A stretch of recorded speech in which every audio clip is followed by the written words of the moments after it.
पुणी जड़े चाषी गला जीवन वर्षकर अमल फसल व्यापक नष्ट होगा देखि गंजाम जिला छत्रपुर में आउ जड़े चाषी मृत्यु होती।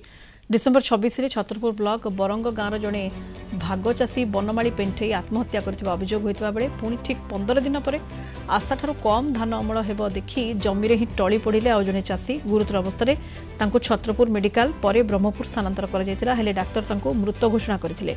मृत चाषी जमंक विपुलिंगी पंचायत कथुरु गाँव पी ईश्वर रेड्डी फसल नष्ट हो से किछि दिन हेब चिंतारे रोते। जेतिकी धान फसल अमलर आशा रखिते ताठारु बहुत कम हेबा देखि चेता शून्य हो पड़ते। ऋण करी ईश्वर निज 3 एकर और अन्यर 2 एकर समुदाय 5 एकर जमी फसल करते।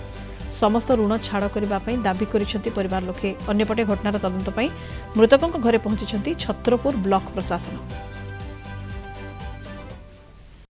जमी मूल्य जाते धान पेड़िया पेड़िया समय माने आम भाईना गले बिलू गला पेड़ा चलता पचारे माने केते से बिल के बिल के मूल्य कले 3टा 4टा 5टा आ गोटे बिल पाक आस देखले एमती के कहते होश पड़ेगा पड़गले बिल पड़जक पिला धरिक उठे मेडिकल धरी गले छत्रपुर ब्रह्मपुर भुवनेश्वर ट्रिटमेंट समय डेथ होगा 40 बस्ता आसिया कथा भरण 5टा लेके कहले 4 बण एक्चुअली 2टा जमी देखिले धान धान होइके ही टली पड़े बाबा कही टली पड़े। सरकार को निवेदन जे आमर जी लोन अच्छी समवाय संस्था बैंक रु लोन अच्छी आ बैंक ऑफ इंडिया रु लोन अच्छी समवाय संस्था 95,000 और बैंक ऑफ इंडिया 70,000 आम जिला प्रशासन को एतिक अनुरोध